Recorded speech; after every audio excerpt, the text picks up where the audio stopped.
आपका स्वागत है हमारे चैनल में। आइए जानते हैं बिहार के शिक्षकों के लिए क्या खबर आ रही है। बिहार सरकार ने एक नया आदेश जारी किया है जिसके अंतर्गत बेसिक ग्रेड के प्रखंड शिक्षक या पंचायत शिक्षक के संदर्भ में ये खबरें आ रही हैं कि शिक्षकों को प्रशिक्षित शिक्षक का वेतन प्राप्त हो रहा है, लेकिन वो शिक्षक प्रशिक्षित नहीं है।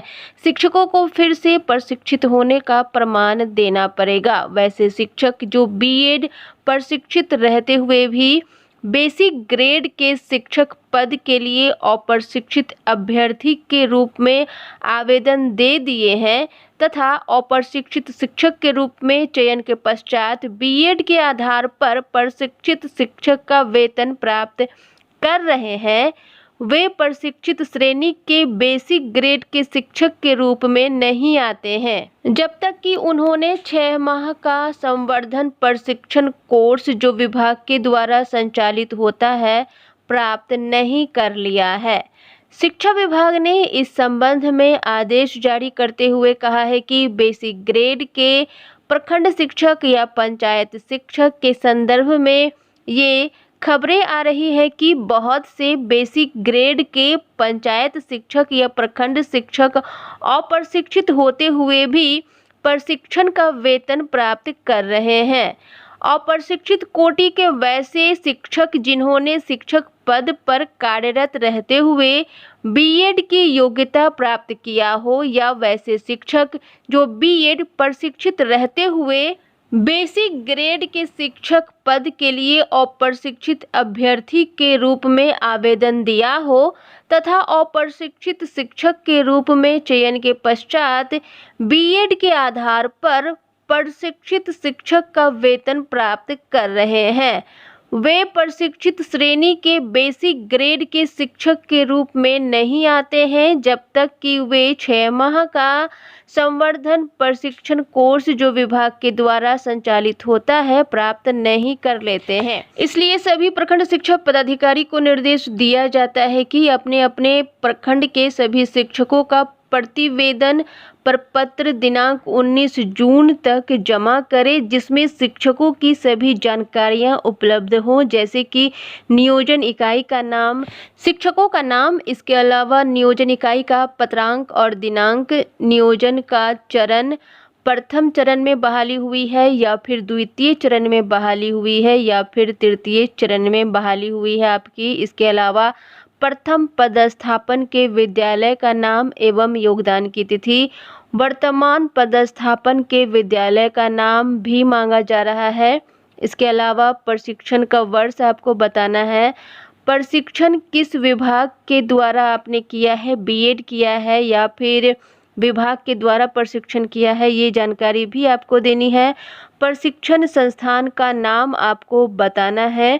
इसके अलावा प्रशिक्षित वेतन कब से आप प्राप्त कर रहे हैं इसकी भी तिथि आपको बतानी है।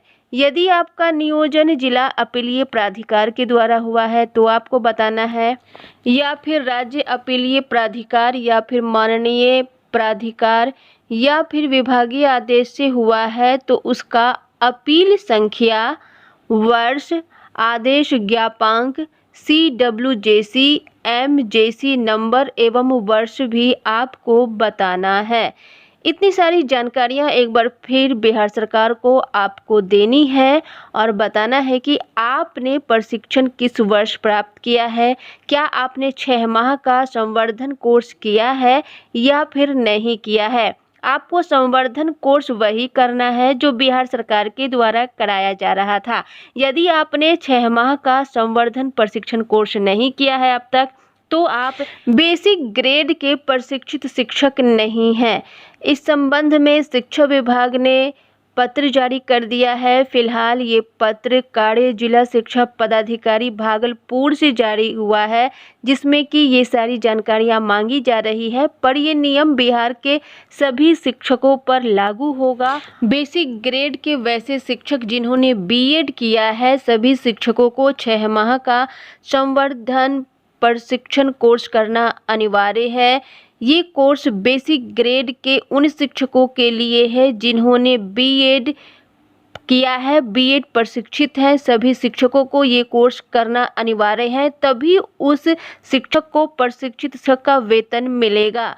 इसके अलावा आपको बता दें कि बिहार के सभी जिलों के स्कूलों में टीकाकरण का आयोजन होगा। टीकाकरण में 18 वर्ष से ऊपर के सभी सरकारी और निजी स्कूलों के शिक्षक, शिक्षककर्मी और उनके सभी परिजनों को टीका लगाया जाएगा। इसके अलावा छात्र छात्राओं के अभिभावकों को टीका लगेगा।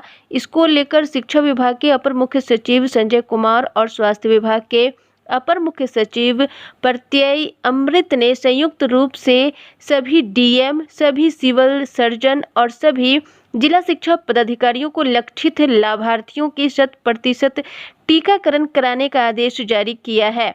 इसमें कहा गया है कि प्रथम चरण में राज्य के सभी निजी और सरकारी स्कूलों के सभी शिक्षकों को टीका लगाया जाएगा। उनके परिवार के सदस्यों का भी टीकाकरण यहीं पर होगा। ये कार्य पूरे मिशन मोड में किया जाएगा। विद्यालय के शिक्षकों के टीकाकरण के बाद द्वितीय चरण में वे पढ़ने वाले छात्र छात्राओं के अभिभावकों को टीका लगाया जाएगा एवं इनके परिवार के सदस्यों का भी टीकाकरण कराया जाएगा।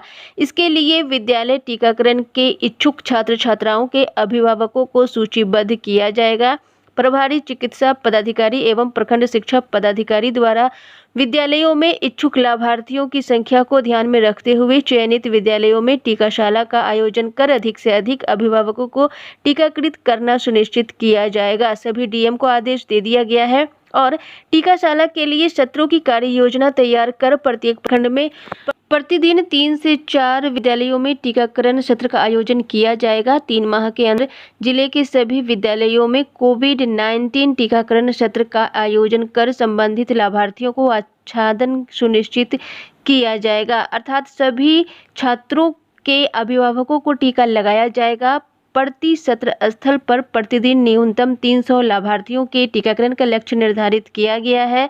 बिहार के जितने भी स्कूल हैं सभी को टीकाकरण केंद्र बना दिया गया है। जहां पर दिक्कतें आ रही है वहां पर ध्यान रखा गया है। आदेश जारी कर दिया गया है कि स्कूलों के शिक्षकों को सबसे पहले टीका लगवाना है, उसके बाद छात्र छात्राओं के अभिभावकों को टीका लगेगा। इस संबंध में बिहार सरकार ने आदेश जारी किया है।